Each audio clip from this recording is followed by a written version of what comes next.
Hi everyone, welcome back to the Endicott Invest channel. Today we're going to talk about Zeta, some upcoming catalysts, how I'm viewing them going forward into 2026, and how I'm valuing them as a company, and why I think they could be a $40+ stock. Let's get into it. So, like I said, or like we can review. So, Zeta is down today as of 5%, so around $22 a share. I think honestly, it's just people are taking some gains as it is up this year to date around 9%, so up a lot. And if we look at the S&P 500, the S&P is up around not barely 0.5% year to date. So again, outperforming the S&P by 9% or 9x. It's great so far.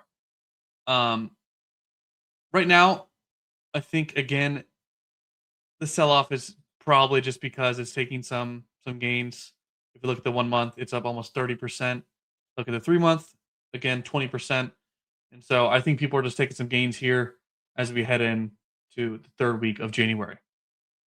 So something else I want to review and just talk a little bit more about Zeta is let's take a step back and look at their Q3 earnings last quarter.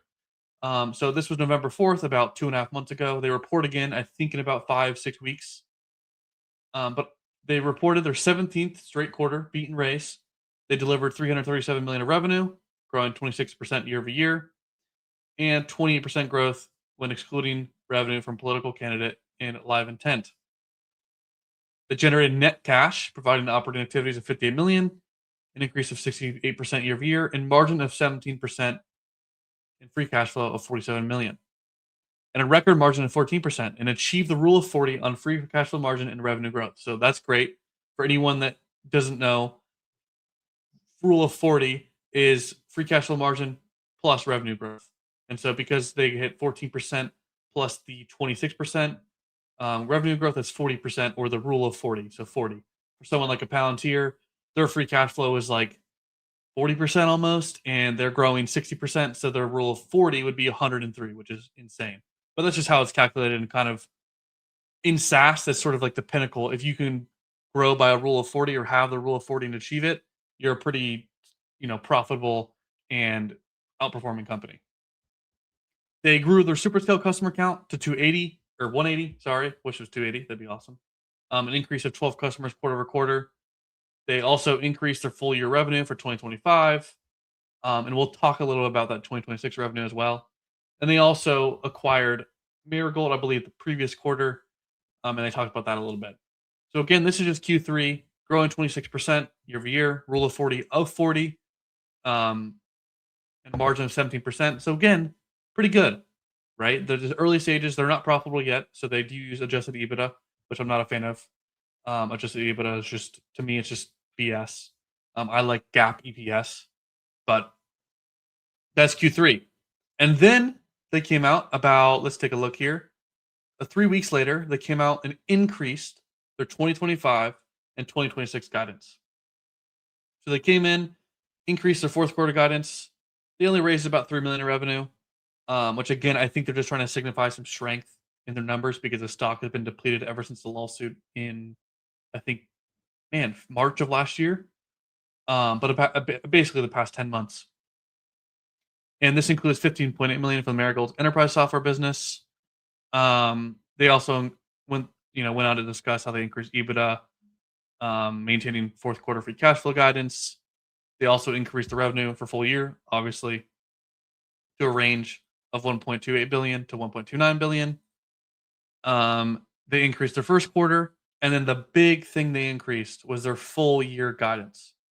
So they increased the revenue guidance to at least, keyword is at least here, 1.73 billion. And again, the reason I say the keyword is at least is because I wish I had it pulled up, but they beat and raised 16 out of 17 quarters. And so this 1.73 billion here, to me, will probably be closer to 1.8, 1.9. So again, just keep that in mind as we think about this, which includes at least 190 million for their Marigold enterprise software business and 1.5 billion from Zeta, which is unchanged from the third quarter. So they're getting around 190 million from the Marigold acquisition, which is awesome. So the revised guidance represents a year-over-year growth of 34%. So growing 34% with, I think it's around, let's just say 17 to 20% free cash flow margins. So again, a rule of 40 is now going to be 48 to 52, which is great. And 20% when excluding political candidate and Marigold revenue. So again, if we didn't include the Marigold acquisition revenue and the political candidate, still growing to 20%. That's a great compounder. It's not some crazy S curve that I think we're seeing now, but 20% is still great growth. They increased their adjusted EBITDA again, increased free cash flow guidance of up to 50 million. Revised guidance represents a year-over-year growth of 40% and a free cash. Okay, so free cash flow of 13%, growing 34%. So what is that? That is a rule of 40 of 47. So again, they kind of went through and showed their first quarter, fourth quarter 2025, first quarter 2026, and then their full year for both years, which again, to me, signifies a crap load of strength. They're showing, hey, the Marigold acquisition, which everyone was worried about, is giving us a lot of revenue growth. And again, there's multiple reasons to suggest or to believe that that 34% guide is under guiding. So just think about that a little bit as we go through this, okay? Now, the other big thing they released, this was before their earnings. I don't know the exact date. I think sometime September, October, right before earnings, a few weeks before earnings, is Athena. Now, Athena is something I've coined, or a few people have, as sort of Palantir's AIP moment. And what I mean by that is, no, they're not Palantir. They're not doing what Palantir does. But what this moment signifies is a time where you now are bringing a consumer-facing or more consumer-facing product that empowers the person using the software. So Palantir has Foundry, Gotham, a few others, and AIP basically was just the LLM on top with a chatbot that uses Foundry, uses Gotham, and pulls in all of the first-party data or the proprietary data for that company and uses it and gives them empowering things like, hey, what can we do with our logistics supply chain? And it can spit out, hey, do these three things to increase your margin by 2% here, increase your cost of, or decrease your cost of goods sold 4% here. And so Athena is that same exact thing for marketing. And so what they're going to do is say, hey, where can I go and market to this age group from 34 to 49 that make 200K a year and that actually have shown strong intent based on XYZ? And Athena's going to go, oh, go here, market this, and do that. That is sort of what it's doing, is it's empowering anyone to be a marketer. And so I think what this does, we saw the same thing with Palantir, is it becomes that S curve moment for the company because A, they're giving this out for free. David Steinberg has literally said that they're giving this out for free because what happens is people come back to spend 2 to 3x more. And so they give this out for free. They show the value like a Palantir. They say this is going to give you the outcomes you want. Again, sort of like the same mantra as Palantir. And when it comes in, or when they go ahead and give them the product, it's going to be so powerful. They're going to keep using data. It's going to keep, give them that entrenched, deeper moat, and then they're going to spend more money. That's sort of the whole thesis here on how we think about, or another reason why I think Zeta is, or not Zeta, Athena is a big catalyst for them going forward. Now, it is in beta stage. So right now, I think it's until Q2, so until April 1st. It is in beta stage for a subset group of users or group of enterprise companies. And so we won't see, in my opinion, significant growth, revenue growth from this until about Q4 and into 2027. But again, I think Athena for me is one of the big catalysts.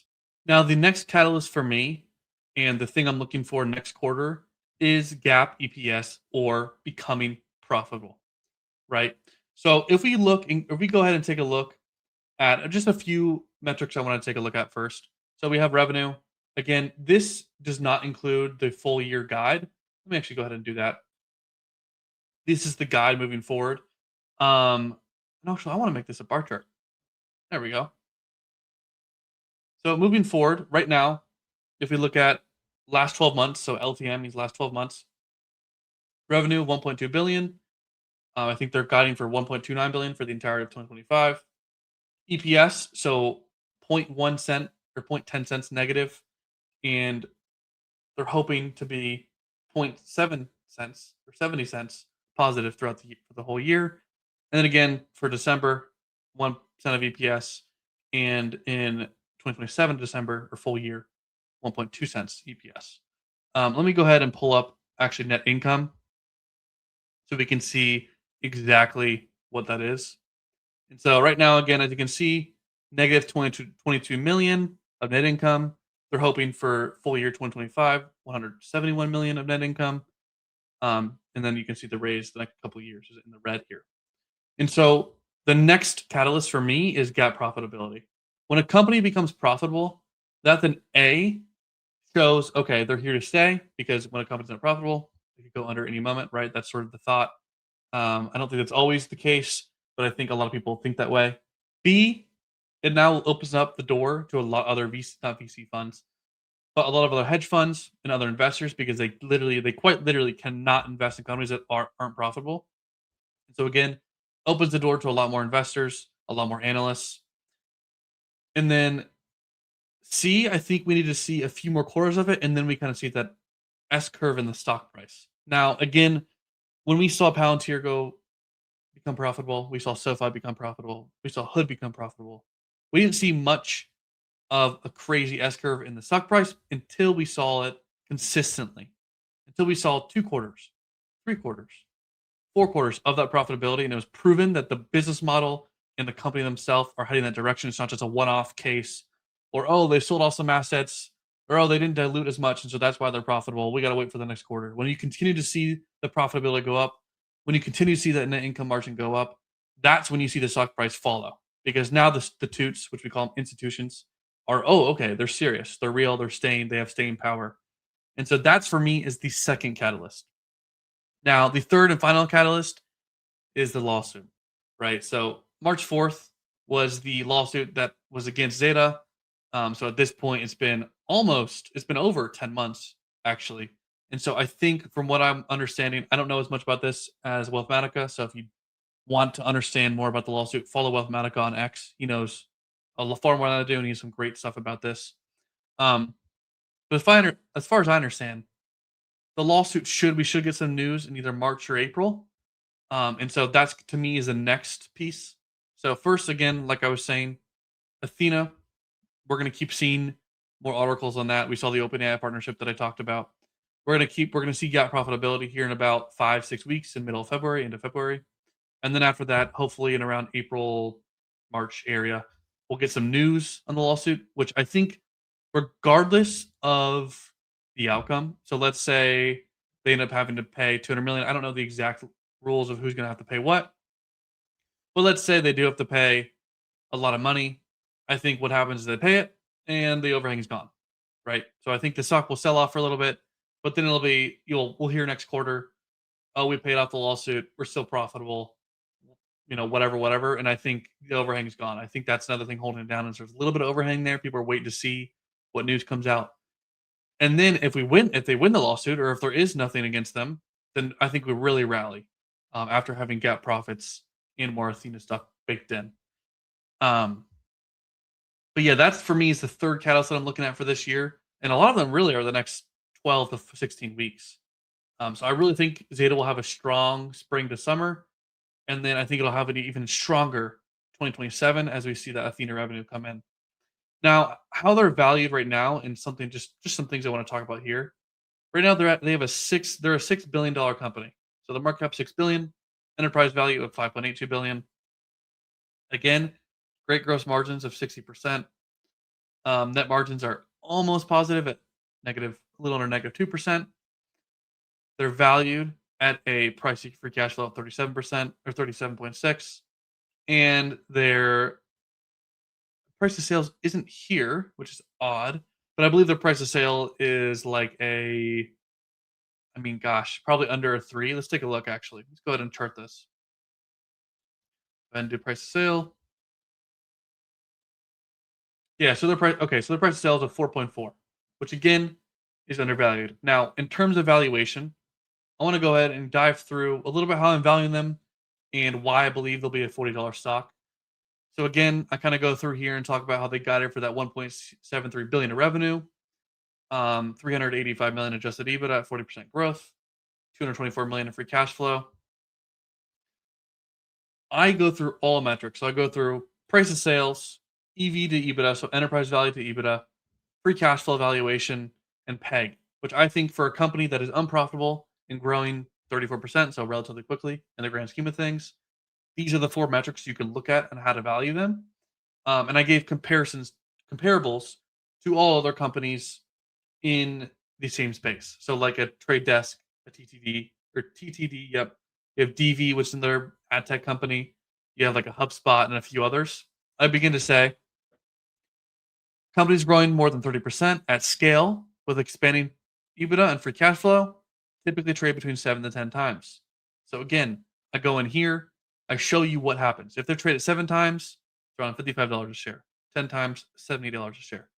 And so I don't think they'd deserve to trade above that because, again, companies that trade above 10 times sales are growing quicker with better free cash flow margins and are profitable. And so I don't believe they deserve a premium, but I believe they're undervalued. And so again, I say at 7x sales, the multiple reflects a very conservative base case. So again, when it comes to price of sales, $55 a share. We go to EBITDA multiples. So again, high growth marketing platforms, I think should trade between 14 to 20 times when it comes to comparables. So if we go on the low end of 14 times, 5.4 billion of EV, or about $32 a share. And that's currently right now of enterprise value. That's currently. We go to a 6.2 EV, 6.9, 7.7. So again, I go through again and kind of give my cases. So even at a 16x, let's say it's $36 a share, which is still way higher than this today. The next one I give is free cash flow valuation. So again, a company growing free cash flow over 40% a year commonly trade between 25 and 35 times forward free cash flow. And on the 224 million, so I'm using their valuation, which again, I believe is undervalued in terms of I think they're underappreciating what they're actually going to do. If we give it a 30x, that's $35 a share. Okay, so we've done free cash flow, $35 a share. We've done EV to EBITDA. Let's go to look pretty low and go $32 a share to be fair. For price of sales, let's go the lowest, $55 a share. So if we average those out, it's probably around $38, $36 a share. And the last one is PEG. So price to earnings growth is what PEG means. Zeta is guiding for 34% revenue growth on a company approaching 2 billion in revenue. So again, that they're 1.9 billion in revenue. A PEG between 1 to 1.2 supports a valuation above 40 once EBITDA and free cash flow compound. So again, I talk about a little more about growth adjusted valuation methods almost always pays Zeta north of the level of 40 on 2026 numbers. So again, when you combine revenue multiples, EBITDA multiples, free cash flow multiples, and PEG logic, every method, like I showed you, converges in the same band. And I've said a realistic fair range, and we're using any multiple you want, because I think a lot of the topic of discussion is, oh, well, which one should you use? Well, let's use all of them and do a range. And so here I gave a range for 2026 guidance. I think it could be $38 to $55 a share. And so that puts it at around a $40+ stock. Or I think the average there, if we do 38 plus 55, I think it's around $46 a share, $47 a share by the end of 2026. Full year 2026. So that would be February of 2027, which again is only in a year. And so I realistically think the stock will double in the next year. And so for me, personally, how I view this and how I'm going about it going forward is I'm continuing to buy, right? I think as I showed you guys in kind of the bull cases and some catalysts, there's a lot of things happening for them, a lot of bull cases moving forward, and I think they're super undervalued based on the revenue trajectories and how the company is pushing themselves. Again, I think they'll be doing more than that guide of 1.9 billion. I think they'll be profitable. I think the lawsuit overhang will be gone by the end of this year, whether they're sued or not. I don't really care. They either pay the fee or they don't, or pay the settlement or they don't. And more Athena news and any other thing that are baked in that I don't even know about yet, right? So like Athena is the first thing they dropped. Who knows what's coming for? So that's my thoughts on Zeta. What I'm doing, I'm buying personally. I think it's undervalued. I think it'll be a big gainer over the next 24 months. And yeah, I gave you guys the reason why I think it should be $40 plus going forward. Appreciate you guys following along. The support has been great. Hope you guys like the dog in the background. She's been snoozing the whole time, snoring in the background as she's looking at me. But yeah, appreciate you guys following along. Appreciate the support. And talk to you guys later.